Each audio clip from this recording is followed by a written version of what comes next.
अगर अभी तक आपने द वॉइस को सब्सक्राइब नहीं किया है तो प्लीज़ अभी सब्सक्राइब करें। हेलो फ्रेंड्स, मैं Firoz Memon, the voice channel में आप सबका स्वागत है। आप देख रहे हैं आज का हमारा संडे स्पेशल शो। इस शो में हम कॉन्टेस्ट 7 का सवाल पूछेंगे और साथ ही साथ जो लास्ट कॉन्टेस्ट था उसका आंसर और विनर लिस्ट भी बताएंगे। उससे पहले कुछ अपडेट्स। आज भिवंडी में कोरोना पॉजिटिव के 17 केसेस पाए गए और 2 केसेस 5 तारीख के थे जो आज ऐड हुए, मतलब आज टोटल 19 रिपोर्ट हुए केसेस, जिससे भिवंडी का टोटल आंकड़ा पहुंचा है 260 पर। 99 लोग अब तक रिकवर हो चुके हैं और 18 लोगों की डेथ रिपोर्ट हुई है। साथ ही साथ टाटा अमंत्रा में कुल 389 लोग क्वारंटीन हैं। तो ये था आज का भिवंडी सिटी का कोरोना अपडेट। आज सुबह से व्हाट्सएप के ऊपर मुंबई मिरर की एक न्यूज़ वायरल हो रही है। हमने सोचा ये न्यूज़ आपके साथ में शेयर किया जाए। थाने के थायरोकेयर लैब को गवर्नमेंट ने सील कर दिया है और उसकी वजह ये बताई कि जो भी कोरोना के लिए वहाँ पे टेस्टिंग जा रही थी तो नेगेटिव टेस्ट है तो भी उसको पॉजिटिव रिपोर्ट्स देकर पेशेंट को प्राइवेट हॉस्पिटल्स में रिकमेंड किया जा रहा था। और जो प्राइवेट हॉस्पिटल में भेजा जा रहा था वो लोगों ने अपना एक पैकेज बना के रखा था कोविड का। 10 दिन का 3 लाख रुपया, साथ ही पर डे का 10,000 रुपया, अगर प्रीमियम रूम लेते हो तो पर डे का 25,000 रुपया, और ICU अगर है तो 35,000 रुपया। तो इस तरह से जो है लूट मची थी।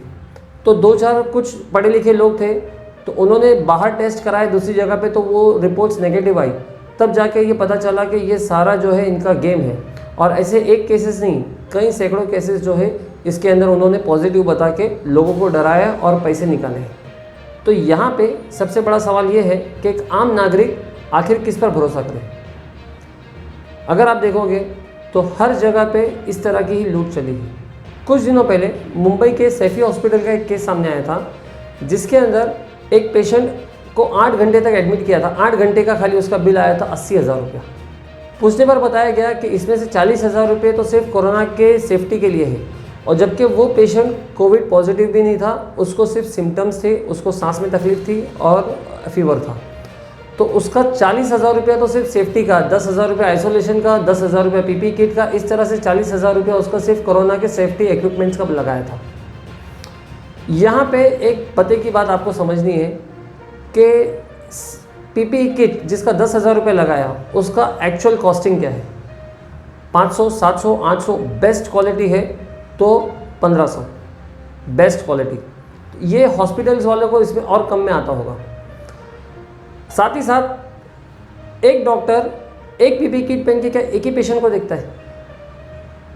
क्योंकि वो लोग एक पेशेंट के से पर डे का 10,000 रुपये चार्जेस लगा रहे हैं। 5 से 10,000 रुपया जो है अलग अलग इसमें। और सबसे खास बात मैं आपको बताऊं, ये जितने भी चार्जेस है इसको मेडिक्लेम कंपनी भी रिएम्बर्स नहीं करती है। वो लोग इसको हटा देते साइड में। जो मेडिसिन, जो हॉस्पिटल के जो चार्जेस है वही लेते हैं। ये जो सेफ्टी इक्विपमेंट्स के चार्जेस वो लोग रिएम्बर्स भी नहीं करते, मेडिक्लेम में भी काउंट नहीं होता है। तो मतलब कहीं ना कहीं ये कस्टमर की जेब से ही जाता है, कहीं ना कहीं पेशेंट की जेब से ही जाता है। तो यहाँ पे कोरोना के नाम पे इस तरह का गोरख धंधा चल रहा है। ऐसी बीमारी जिसके अभी तक ये वैक्सीन नहीं निकली, जिसके अभी तक ये कोई मेडिसिन नहीं निकली, उसके इलाज के नाम पर लोग लाखों रुपए ऐंठ रहे हैं। और साथ ही साथ जो लोग कोरोना से बीमार नहीं है, किसी और बीमारी से बेचारे बीमार है, तो उनको तो कोई पूछ ही नहीं रहा। उनको ना प्राइवेट हॉस्पिटल वाले पूछ रहे, ना गवर्नमेंट हॉस्पिटल वाले पूछ रहे। उनका तो बेचारा कहीं सुनवाई नहीं है। एक हॉस्पिटल से दूसरे हॉस्पिटल, दूसरे से तीसरे जाते जाते उनकी मौत हो जा रही है, लेकिन उनको कोई पूछने वाला नहीं। कितने केसेस डेली हम लोगों को फ़ोन कॉल्स आते हैं और कितने हम लोगों के सामने आते हैं। व्हाट्सएप पे हम लोगों को मालूम पड़ता है कि ये पेशेंट को इस हॉस्पिटल ने लिया, उसने नहीं लिया, उसने नहीं लिया, और हॉस्पिटल के गेट पे उसकी मौत हो गई। तो अगर कोई हॉस्पिटल वाला उनको एंटरटेन भी करता है, उनका एडमिशन भी लेता है, तो खुद के टर्म्स एंड कंडीशन के ऊपर खुद का फ़ायदा नुकसान देखते हैं। तो यहाँ पे लोग कोरोना से कम मर रहे हैं और इधर उधर भटकने में, हॉस्पिटल से हॉस्पिटल जाने में ज़्यादा मर रहे हैं, फिर चाहे वो किसी भी बीमारी से ग्रस्त हो। तो इन सब मौतों का जिम्मेदार कौन है? हॉस्पिटल्स वाले, corporation, state government, central government. बस हर कोई एक दूसरे को ब्लेम करने में लगा हुआ है।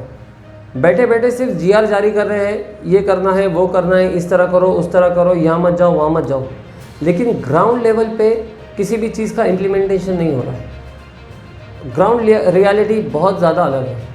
मैं यहाँ पे किसी डॉक्टर को इंसल्ट करने के लिए, एम्बेरस फील कराने के लिए नहीं बात कर रहा हूँ।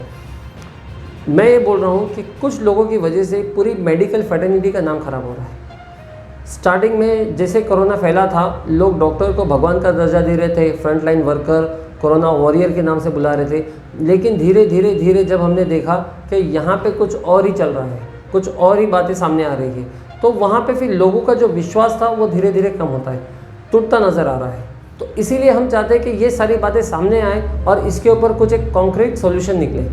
साथ ही साथ एक और खबर चर्चा में आई थी कि भिवंडी महानगर पालिका के कुछ अधिकारी लोगों को जो कोरोना पॉजिटिव है उनको पैसे लेकर नेगेटिव रिपोर्ट्स देकर उनको छोड़ दिया जा रहा है, मतलब छोड़ा जा रहा है। तो ये चीज़ें जो है और ज़्यादा खतरनाक है। तो इस तरह की खबरें आती है तो लोगों का विश्वास प्रशासन के ऊपर से और ज़्यादा उठ जाता है। इन बातों से सिर्फ एक ही बात सामने आती है कि कोरोना से बड़ी महामारी तो गरीबी है और इस देश में गरीब को जीने का कोई हक नहीं। दोस्तों, ये वीडियो कई सवाल खड़े करती है, लेकिन इसके जवाब किसी के पास नहीं, और अगर है भी तो कोई देना नहीं चाहता। अब आते हैं आज के कॉन्टेस्ट के ऊपर। हमारा जो लास्ट कॉन्टेस्ट था उसमें हमने सवाल पूछा था कि सोनू सूद की हमारी वीडियो में हमने एक कहावत का जिक्र किया था, तो उसको आपको पूरा करना है। तो उसका सही आंसर ये है कि वो कहावत थी, हाथ कंगन को आरसी किया, पढ़े लिखे को फारसी किया। इसका ये सही जवाब है। और हमें बहुत सारे सही जवाब आए, बहुत सारे रिप्लाईज आए, जिसमें से हमने 10 लकी विनर्स को निकाला है और ये 10 लकी विनर्स के नाम आपके स्क्रीन के ऊपर है। अब आज का सवाल। 2 जून को हमारी टॉप 10 में हमने एक न्यूज़ पढ़ी थी जिसके अंदर ये था कि 4 हॉस्पिटल्स को नोटिस मिला है। तो आपको सिर्फ इतना बताना है कि वो 4 हॉस्पिटल्स कौन सी थी और किस बारे में नोटिस मिला था, सिर्फ इतना ही आपको बताना है। आपका जवाब देने का तरीका वही रहेगा, डिस्क्रिप्शन में हमारा नंबर है, उसके ऊपर आपको कॉन्टेस्ट 7 और उसका आंसर और साथ में आपका नाम और लोकेशन, बस इतना व्हाट्सएप करना है। सैटरडे को हम लकी ड्रॉ करेंगे और 10 लकी विनर्स चूज़ करेंगे। तो फ्रेंड्स, मिलते हैं कल एक नई वीडियो के साथ में। तब तक के लिए thank you, good night, take care.